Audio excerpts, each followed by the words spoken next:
5 अगस्त 2019 को भारतीय हुकूमत ने आइन में तब्दीली करके आर्टिकल 370 ख़त्म करते हुए अपने ज़ेन इंतज़ाम कश्मीर की खुसूसी नीम खुद मुख्तार हैसियत कर दी और वहाँ हालात को काबू में रखने के लिए लॉकडाउन जारी कर दिया, बल्कि उसको अगर हम कर्फ्यू कहें तो वो गलत नहीं होगा, कर्फ्यू नाफिज कर दिया, लोगों को घरों से बाहर निकलने से रोक दिया, इंटरनेट मुअत्तल कर दिए। इस फैसले को 1 साल हो गया है और कश्मीर में तकलीफ और मायूसी का राज आज भी बरकरार है। कश्मीरियों की तीसरी ईद भी लॉकडाउन में गुजरी है। आज पूरी दुनिया में कश्मीरी अवाम यौम सियाह मना रही है, पाकिस्तान भी उनका साथ दे रहा है। मगरबी दुनिया मसला कश्मीर को किस तरह से देख रही है अब इस आर्टिकल 370 के रिवोक होने के बाद, 1 साल होने के बाद किस तरह से देख रही है? बात करेंगे। बरतानवी रुकने पार्लियामेंट लॉर्ड नज़ीर अहमद साहब हमारे साथ मौजूद हैं और इनकी भी कश्मीर के हवाले से बड़ी जद्दोजहद है। इन्होंने भी बाहर की दुनिया में बड़ी आवाज़ उठाई है, इस इशू को जिंदा रखने में इनका भी बड़ा हाथ है। अस्सलाम वालेकुम लॉर्ड साहब। वालेकुम सलाम जी। बहुत शुक्रिया सर वक्त निकालने का। आज आप भी एक रैली को हेड करेंगे, ये बताइए कि इस वक्त कश्मीर के मसले पर 370 रिवोक होने के बाद और इसको 1 साल होने के बाद तीसरी ईद भी कश्मीरियों की, हमारे भाई बहनों की लॉकडाउन में गुजर रही है, कर्फ्यू में गुजर रही है। किस तरह से यूरोपीय ममालिक इसको देख रहे हैं, खासतौर पे बरतानिया? देखिए, ये सिर्फ तीसरी ईद नहीं है बल्कि 70 साल से ये जुल्म शुरू है और आपने 90s में देखा तकरीबन 1 लाख से ज़्यादा हमारे नौजवान शहीद हुए, 20,000 25,000 हमारी बहनें रेप हुई और जो इंटरनेशनल जितनी भी बॉडीज़ हैं उनको पता है और ममालिक को भी पता है कि सैडली क्या होता है।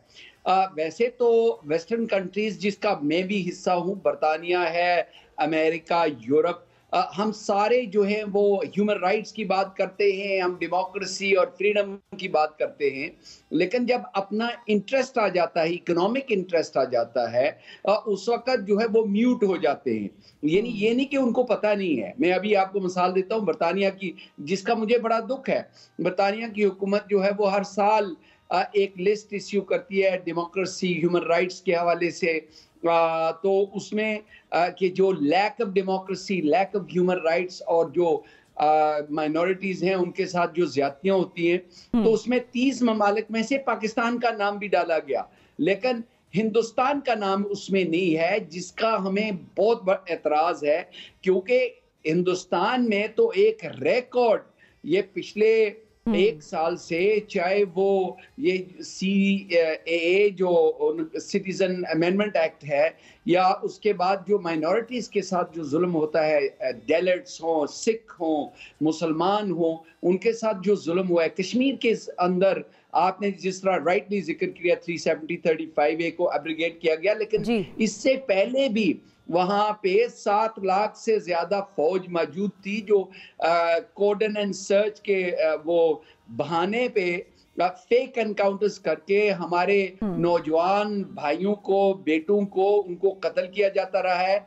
और मैं आपको बताऊं, जो सबसे दुख वाली बात ये है कि जिस तरह अमेरिकन वियतनाम में ये कहा जाता है कि वहाँ पे उन्होंने वियतनामीज वीमेन जो है, कहा नहीं जाता है, उसका एविडेंस सामने है कि उनको अपने कैंप्स में ले जाके रेप भी करते रहे हैं। आज हमारी 300 बेटियां, ये लॉकडाउन के वक्त, ये 5 अगस्त के बाद 300 बच्चियों को उठा के वो अपने कैंप्स में ले गए। वी डोंट नो कि उनके साथ क्या हो रहा है। ये weapon of war, rape as weapon. बिल्कुल ठीक है, वॉर क्राइम्स हैं ये बेसिकली, और ये उनकी जुल्म और जबर की कहानियां हैं जो दुनिया को हम सुनाने की कोशिश कर रहे हैं। और यकीनन आपने बिल्कुल ठीक कहा लॉर्ड अहमद साहब की दुनिया जानती है, लेकिन अपने मफादात के लिए अगर खामोश है तो फिर उनको जगाना भी हमारा ही फर्ज है और हम करते रहेंगे ये काम जब तक कश्मीर को हम हक़ खुद इरादियत नहीं दिलवा देते। हमारे साथ गुलाम नबी फ़ाई साहब भी मौजूद हैं। अस्सलाम वालेकुम सर, अमेरिका से आप हमें ज्वाइन कर रहे हैं, बहुत शुक्रिया वक्त निकालने का प्रोग्राम में।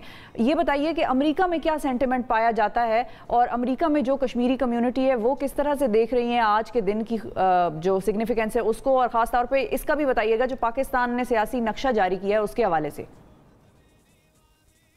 जी, बुनियादी तौर पर तो ये जो आप सही कह रहे हैं कि आज तो 1 साल हो गया, लेकिन इससे पहले कि यहाँ अमेरिका में क्या हो रहा है, I really would like to tell you something what happened in Kashmir. जी, वहाँ पर जो कल हिंदुस्तान ने एक ऑर्डर निकाला कि वहाँ पर 48 घंटे का कर्फ्यू होगा और no one is going to be seen on the street, इसकी बहुत अहमियत है।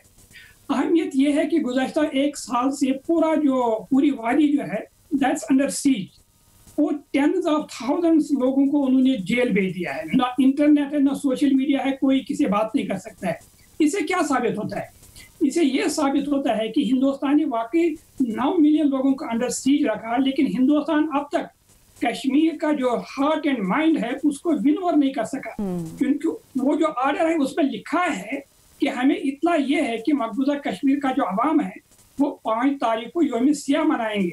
तो यही चीज जो यहाँ अमेरिका में, वो पूरी दुनिया में आप अंदाजा नहीं लगा सकते। अभी मैं एक वेबिनार में था, वो डरबन से था, साउथ अफ्रीका से, कोई 20 वहाँ पर स्कॉलर्स वहाँ पर थे। इन्हें पूरी दुनिया के अंदर ये लोग जानते हैं कश्मीर जो है ये जहन्नमज़ार बना हुआ है। बल्कि मैं नहीं कहता हूँ, न्यूयॉर्क टाइम्स ने कहा कि कश्मीर को जहन्नमज़ार बना दिया गया है, और हफिंगटन पोस्ट ने कहा कि हिंदुस्तान की जो जमहूरियत है उसका कश्मीर के अंदर जनाजा निकल गया है। हमारे डोनाल्ड ट्रंप साहब ने कहा मैं सालिसी करने के लिए तैयार हूँ, लेकिन हमें जो हैरत है वो ये नहीं कि हिंदुस्तान ने इसकी सालिसी को इनकार किया, बल्कि हमें हैरत इस बात पर है कि a person no less important than Donald Trump, उसने हिंदुस्तान के नो को एक्सेप्ट किया। उसकी बुनियादी वजह यह है, जैसे लॉर्ड साहब ने कहा है, कि हिंदुस्तान एक बहुत बड़ी तिजारती मंडी है। कोई नहीं चाहता है कि वहाँ पर उसका जो इंटरेस्ट है, कमर्शियल इंटरेस्ट है, उसका उस पर जक लगे। लेकिन the world community must understand, Kashmir दुनिया का एक वाहिद खिता है, पूरी दुनिया में एक वाहिद खिता है जिसके बॉर्डर 3 न्यूक्लियर पावर से मिल रहे हैं। हिंदुस्तान और चाइना के दरमियान लड़ाई है, हिंदुस्तान और पाकिस्तान के दरमियान लड़ाई है। जो बोन ऑफ कंटेंशन है इस टेंशन का, द वर्ल्ड नोज, वो कश्मीर है। So it goes in the very national interest of world powers कि वो कश्मीर का जो इशू है उसको हल करे। ठीक है। अच्छा लॉर्ड अहमद साहब, एक और चीज़ भी है, उस पर बड़ी तनकीद भी होती है ज़ाहिर है पाकिस्तान की तरफ। पाकिस्तान में ज़ाहिर है पाकिस्तानी अवाम में एक सेंटिमेंट पाया जाता है, और जितने लोग कश्मीर से मोहब्बत करने वाले लोग हैं, कश्मीरियों से मोहब्बत करने वाले लोग हैं, उन तमाम लोगों में ये सेंटिमेंट पाया जाता है। और वो सेंटिमेंट है नफ़रत का, वो सेंटिमेंट है इस बात का कि भाई OIC और यूनाइटेड नेशंस खामोश हैं, वो भी कुछ नहीं कर रहे। ट्विटर पर तो बाकायदा ट्रेंड चल रहे थे कि भाई दे आर डेड बॉडीज़। तो क्या ऐसी वजह है कि इनको भी इस चीज़ का ख्याल नहीं आ रहा कि भाई ये ही कहीं रोक दें, कहीं इंटरवीन कर लें, कहीं इंटरफेयर करके पूछ लें भाई हिंदुस्तान से कि मोदी सरकार आप क्या कर रहे हैं? आपको क्या वजह समझ आती है?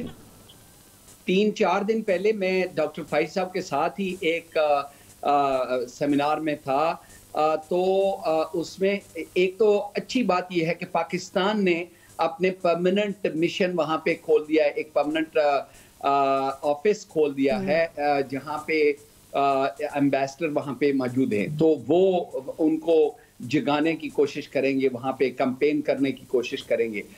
इसमें शक वाली कोई बात नहीं है। मैंने पहले भी ये कहा है, जिस तरह अरब लीग एक दुख वाली कहानी है कि उन्होंने पैलेस्टीनियंस को लेट डाउन किया, ऐसे ही OIC भी मैं समझता हूँ कि कश्मीर को लेट डाउन करती है, क्योंकि कुछ लोग ये समझते हैं, और वो आज़ाद कश्मीर में भी बैठे हैं, वो कहते हैं कि कम अज कम वो जो है इस मसले को लाइव रखने के लिए कंडेमनेशन का रेजोल्यूशन तो पास कर देते हैं। भाई दैट्स नॉट गुड इनफ कि अगर आप एक मुस्लिम ब्लॉक बना के 54 कंट्रीज का और सिर्फ एक कंडेमनेशन का जो है वो आप रेजोल्यूशन कभी कभी पास कर देते हैं, तो प्लीज डोंट डू इट, क्योंकि उस कंडेमनेशन के रेजोल्यूशन का कोई मकसद नहीं है। इससे बेहतर है कि डाइल्यूटेड किस्म की स्टेटमेंट होगी। देखें, स्टेटमेंट खाली नहीं है। मैं तो ये कहता हूं कि सैंक्शंस लगने चाहिए। मैं तो कहता हूं कि हिंदुस्तान के एम्बेसडर्स, हाई कमिश्नर्स को कॉल करना चाहिए और उनको कहना चाहिए कि ये जुल्म बंद ना हो, और इंटरनेशनल लॉ को अगर वो जो है वो उसकी रिस्पेक्ट नहीं करते, तो फिर उनके साथ जो डिप्लोमेटिक तल्लुक है वो भी हम ख़त्म करने के लिए तैयार हो जाए।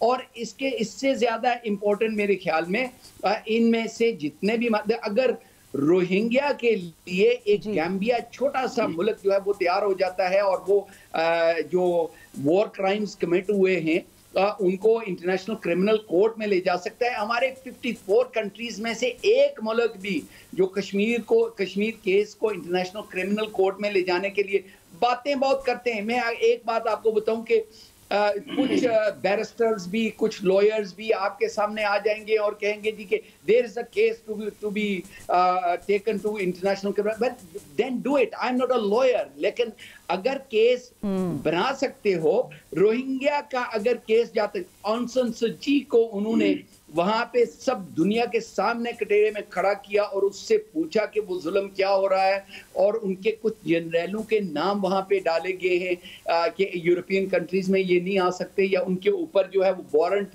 آف اریسٹ ایشو ہوگا. وہاں پہ ہونا بھی چاہیے تھا.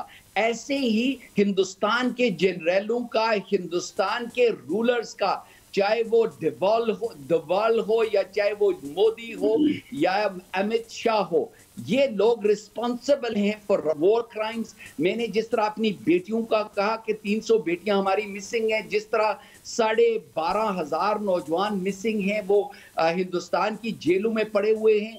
لیکن tens of thousands جو پہلے بھی اور hundreds جو اب بھی شہید کیے گئے ہیں فیک انکاؤنٹرز میں, تو انٹرنیشنل کمیونٹی کو وہاں پہ اجازت ہونی چاہیے. اگر صرف اگر OIC اپنا ایک ڈیلیگیشن وہاں پہ بھیج دیں کہ وہ خود انڈیپینڈنٹلی انویسٹیگیٹ کریں.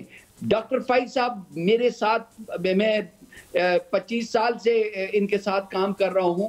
اگر آپ دیکھیں تو انجنا چیٹرجی ایک ہندو انڈین وومن پروفیسر, ایسے ہی ریچرڈ ان کا جو ہسبینڈ ایک جوئش پروفیسر, انہوں نے مل کے یہ جو ان مارکڈ گریوز کی جو رپورٹ دی, تو اگر وہ کر سکتے ہیں تو OIC کیوں نہیں کر سکتی؟ بالکل بالکل, اگر وہ کر سکتے ہیں تو OIC کیوں نہیں کر سکتی.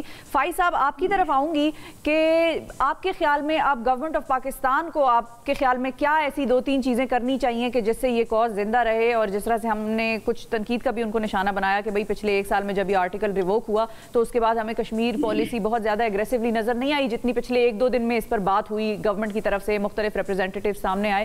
تو 2-3 چیزیں اگر آپ کہیں گے کہ گورنمنٹ آف پاکستان کو کرنا چاہیے تو وہ کیا ہوں گی؟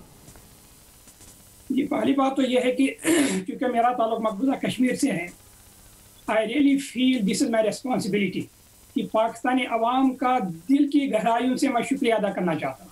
وہ مجسم ایثار و قربانی رہے irrespective of their party affiliation. آپ نے جو بات کہی, آپ سے میں کہنا چاہتا ہوں, بلکہ پوری پاکستانی عوام سے کہنا چاہتا ہوں کہ عمران خان صاحب نے 1 دفعہ نہیں 3 دفعہ کہا ہے کہ میں کشمیریوں کا سفیر ہوں, اور پرنس محمد بن سلطان جو کراؤن پرنس ہے اس نے کہا میں پاکستان کا سفیر ہوں. یہ جو لارڈ نذیر احمد صاحب نے بہت اہم بات کہی, کیا یہ کشمیریوں کا سفیر پاکستان کے سفیر کو کنوینس نہیں کر سکتا ہے کہ وہ OIC کی کشمیر کانفرنس تو انعقاد کرے؟ یعنی we are not asking the moon. OIC نے کشمیر کنٹیکٹ گروپ اسٹیبلش کیا ہے 1993 میں کاسابلانکا میں. I was there, doctor Nazir Gilani was there, مرحوم سردار قیوم صاحب واز دیئر. تو وہاں کشمیر کنٹیکٹ گروپ ہے, تو یہ کیوں نہیں ہو سکتا؟ اور دوسری بات جی, فارن آفس کو چاہیے they must have the national advisory council جس میں ریٹائرڈ ڈپلومیٹس کشمیری ڈائسپورا اور ایکسپورٹس ہو. اور تیسری اور اہم بات, عمران خان صاحب ہی کی not go every place, but he is the ambassador of the people of Kashmir, but he must appoint an ambassador at large on Kashmir. کیونکہ 2 چیزیں ہونی چاہیے. ایک تو یہ ہے کہ جو جنرل اسمبلی کا اجلاس ہوگا ستمبر میں, چاہے فزیکلی ہوگا یا ورچولی ہوگا, ہم چاہتے ہیں کہ عمران خان صاحب کے علاوہ کوئی اور بات تو کرے. اس کے لیے جس ambassador at large he must knock the door of some selected capitals of the world. اور جنیوا میں چونکہ ستمبر میں UN ہیومن رائٹس کاؤنسل کا اجلاس ہو رہا ہے, وہاں پر بھی ہم چاہیں گے کہ پاکستانی ایمبیسڈر کے علاوہ کوئی تو کشمیر کی بات کرے. بالکل, یہ 2-3 چیزیں ہیں کہ کشمیر پر OIC کی کانفرنس ہونی چاہیے جو عمران خان صاحب کر سکتے ہیں. عمران خان صاحب by the way he is not just prime minister of Pakistan. Imran Khan صاحب کی ایک امیج ہے, اس کا ایک میجک ہے, he has to play that magic with the important capitals of the world. بالکل ٹھیک ہے، بہت شکریہ غلام نبی فائز صاحب آپ کا وقت نکالنے کے لیے، اور لارڈ نذیر احمد صاحب آپ کا بھی بہت شکریہ پروگرام کے لیے وقت نکالنے کے لیے۔ ناظرین، ہمیں اپنے طور پر جہاں جہاں ہو سکتا ہے وہاں کشمیر کا مقدمہ لڑنا ہے، اور ان لوگوں کی آواز بننا ہے جن کی آواز ہندوستان کی جبری جو ظلم اور ستم مسلط کیا ہوا ہے ان لوگوں پر، اس حکومت نے چھینی ہوئی ہے، مودی حکومت نے چھینی ہوئی ہے، تو ان کی آواز ہمیں بننا ہے۔ اور یہ کشمیر کا مسئلہ صرف آج 5 اگست تک کے لیے محدود نہیں ہے، بلکہ آنے والے دنوں میں، آنے والے ہفتوں میں، مہینوں میں، پورا سال ہم نے اس بات کو اٹھائے رکھنا ہے اور اس کاز کو جگائے رکھنا ہے، سونے نہیں دینا دنیا کو بھی اور خود بھی نہیں سونا، یہ بہت ضروری ہے۔ بہت شکریہ ادا کروں گی میں آپ کا۔